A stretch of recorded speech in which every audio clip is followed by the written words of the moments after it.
ಹಾಲಿ ಸಂಸದೆ ಸುಮಲತಾ ಅಂಬರೀಶ್ ಅವರು ತುದಿಗಾಲ್ನಲ್ಲಿ ನಿಂತಿದ್ದಾರೆ. ಮಂಡ್ಯ ಟಿಕೆಟ್ಗಾಗಿ ದೆಹಲಿಯಲ್ಲಿ ಕೊನೆ ಹಂತದ ಕಸರತ್ತನ್ನು ಕೂಡ ನಡೆಸ್ತಾ ಇದ್ದಾರೆ. ಹಾಲಿ ಕ್ಷೇತ್ರಕ್ಕಾಗಿ ರಾಷ್ಟ್ರ ರಾಜಧಾನಿಯಲ್ಲಿ ಸಂಸದೆ ವಾಸ್ತವ್ಯವನ್ನ ಹೂಡಿರುವಂತದ್ದು.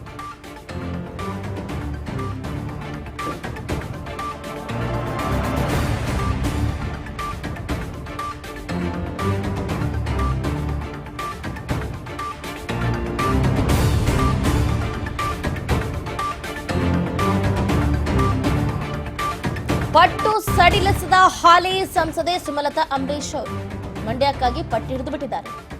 ಮಂಡ್ಯ ಟಿಕೆಟ್ಗಾಗಿ ದೆಹಲಿಯಲ್ಲಿ ಕೊನೆ ಹಂತದ ಕಸರತ್ತಿದು, ಫೈನಲ್ ಫೈಟ್. ಹಾಲಿ ಕ್ಷೇತ್ರಕ್ಕಾಗಿ ರಾಷ್ಟ್ರ ರಾಜಧಾನಿಯಲ್ಲೇ ಸಂಸದೆ ವಾಸ್ತವ್ಯವನ್ನ ಹೂಡಿರುವಂಥದ್ದು.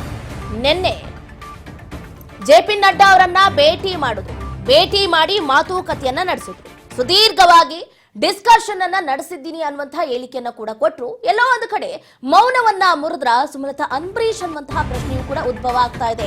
ಯಾಕಂತಂದ್ರೆ ಇನ್ ಜನರಲ್ ಅಂದ್ರೆ ಏನು, ಕರ್ನಾಟಕದ ಎಲೆಕ್ಷನ್ ಬಗ್ಗೆ ನಾನು ಮುಕ್ತವಾಗಿ ಜೆಪಿ ನಡ್ಡಾ ಅವರ ಜೊತೆ ಚರ್ಚೆಯನ್ನ ನಡೆಸಿದ್ದೀನಿ. ಅವರ ನಿರ್ಧಾರ ಏನಾಗುತ್ತೆ ಅಂತ ನಾನು ಕಾಯ್ತಾ ಇದ್ದೀನಿ ಇಲ್ಲಿವರೆಗೂ ಕೂಡ ಅಂತ ಹೇಳಿಕೆಯನ್ನ ಕೊಟ್ಟಿದ್ರು. ಈಗಲೂ ಕೂಡ ದೆಹಲಿಯಲ್ಲೇ ವಾಸ್ತವ್ಯವನ್ನ ಹೂಡಿದ್ದಾರೆ ಸುಮಲತಾ. ಜೆಪಿ ನಡ್ಡಾ ಭೇಟಿ ಬಳಿಕ ಮೌನವನ್ನ ಮುರಿದ್ರ ಸುಮಲತಾ ಅಂಬರೀಶ್.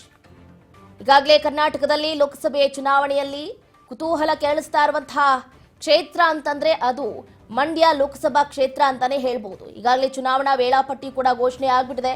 ಮೊದಲ ಹಂತದಲ್ಲಿ ಈಗಾಗಲೇ ಏಪ್ರಿಲ್ 26ಕ್ಕೆ ಮಂಡ್ಯ ಲೋಕಸಭಾ ಚುನಾವಣೆ ನಡೆಯುತ್ತೆ. ಮಂಡ್ಯ ಕ್ಷೇತ್ರಕ್ಕೆ ಕಾಂಗ್ರೆಸ್ ವೆಂಕಟರಮಣೇಗೌಡ ಸ್ಟಾರ್ ಚಂದ್ರು ಅಭ್ಯರ್ಥಿಯಾಗಿ ಘೋಷಣೆ ಕೂಡ ಆಗೋಗ್ಬಿಟ್ಟಿದ್ದಾರೆ. ಆದ್ರೆ ಬಿಜೆಪಿ ಜೆಡಿಎಸ್ ಮೈತ್ರಿಯಲ್ಲಿ ಮಂಡ್ಯ ಜೆಡಿಎಸ್ಗೆ ಸಿಕ್ಬಿಟ್ಟಿದೆ. ಅಭ್ಯರ್ಥಿಯನ್ನ ಮಾರ್ಚ್ 25ಕ್ಕೆ ಘೋಷಣೆ ಮಾಡಲಾಗುತ್ತೆ ಅನ್ನುವಂತಹ ಮಾಹಿತಿ ಯಾವಾಗ ಹೊರಗೆ ಬಿತ್ತು, ಇತ್ತ ಸುಮಲತಾ ಅಂಬರೀಶ್ ಅವರು ದೆಹಲಿಗೆ ಪ್ರಯಾಣವನ್ನ ಬೆಳೆಸೋದ್ರ ಮುಖಾಂತರ ಮಂಡ್ಯಕ್ಕಾಗಿ ಫೈಟ್ ಅನ್ನ ನಡೆಸ್ತಾ ಇದ್ದಾರೆ. ಆದ್ರೆ ವರ್ಕೌಟ್ ಆಗುತ್ತಾ? ಯಾಕಂತಂದ್ರೆ ಇತ್ತ ಎಚ್.ಡಿ. ಕುಮಾರಸ್ವಾಮಿ ಅವರು ಕೂಡ ಬಿಗಿ ಪಟ್ಟನ್ನ ಹಿಡ್ಕೊಂಡ್ಬಿಟ್ಟಿದ್ದಾರೆ. ಮಂಡ್ಯ ಲೋಕಸಭಾ ಕ್ಷೇತ್ರದಿಂದ ನಿಖಿಲ್ ಕುಮಾರಸ್ವಾಮಿ ಅವರಾಗಿರ್ಬೋದು ಅಥವಾ ಕೊನೆ ಕ್ಷಣದಲ್ಲಿ ಎಚ್.ಡಿ. ಕುಮಾರಸ್ವಾಮಿ ಅವರೇ ಸ್ಪರ್ಧೆ ಮಾಡಿದ್ರು ಮಾಡಬಹುದು, ಬಟ್ ಮಂಡ್ಯ ಲೋಕಸಭಾ ಕ್ಷೇತ್ರ ಮಾತ್ರ ನಮಗೆ ಅಂತ ಇತ್ತ ಟೈಟ್ ಫೈಟ್ ಅನ್ನ ಕೊಡ್ತಾ ಇದ್ದಾರೆ. ಇದರ ನಡುವೆನೆ ಎಲ್ಲ ಗೊತ್ತಿದ್ರು ಕೂಡ ಸುಮಲತಾ ಅಂಬರೀಶ್ ಅವರು ಯಾಕಿಷ್ಟು ಮೊಂಡುತನವನ್ನ ಮಾಡ್ತಾ ಇದ್ದಾರೆ ಅಂತ ಗೊತ್ತಾಗ್ತಾ ಇಲ್ಲ. ಬಟ್ ರಾಜಕಾರಣ ಬಿಟ್ಟೇನು, ಬಟ್ ಮಂಡ್ಯ ಲೋಕಸಭಾ ಕ್ಷೇತ್ರವನ್ನ ಮಾತ್ರ ಬಿಡೋದಿಲ್ಲ ಅಂತ ಸುಮಲತಾ ಅಂಬರೀಶ್ ಅವರು ಈಗಾಗಲೇ ವಾಗ್ದಾನವನ್ನ ನೀಡಿದ್ದಾರೆ. ಹಾಗಾಗಿ ಕೊನೆ ಹಂತದವರೆಗೂ ಕೂಡ ಮಂಡ್ಯ ಲೋಕಸಭಾ ಕ್ಷೇತ್ರ ರಣರೋಚಕ ಟ್ವಿಸ್ಟ್ ಅನ್ನ ಪಡೆದುಕೊಳ್ಳೋದ್ರಲ್ಲಿ ಯಾವುದೇ ರೀತಿಯಾದಂತಹ ಡೌಟ್ ಇಲ್ಲ. ಮಂಡ್ಯದಿಂದ ಕಣಕ್ಕಿಳಿಯೋ ಬಗ್ಗೆ, ಮನವೊಲಿಸೋದ್ರ ಬಗ್ಗೆ ಈಗಾಗಲೇ ಒಂದು ರೀತಿಯಾದಂತಹ ನಿಲುವನ್ನ ತೆಗೆದುಕೊಂಡಿರುವಂತದ್ದು ಸುಮಲತಾ ಅಂಬರೀಶ್ ಅವರು. ನೋಡ್ಬೇಕಾಗುತ್ತೆ. ಇತ್ತ ಜೆಪಿ ನಡ್ಡಾ ಅವರು ಮಾತುಕತೆ ಚರ್ಚೆಯನ್ನ ನಡೆಸಿದ್ದಾರೆ. ಇನ್ನೊಂದು ಕಡೆ ಮೌನವನ್ನ ಮುರಿದ್ರ ಸುಮಲತಾ ಅಂಬರೀಶ್ ಅವರು.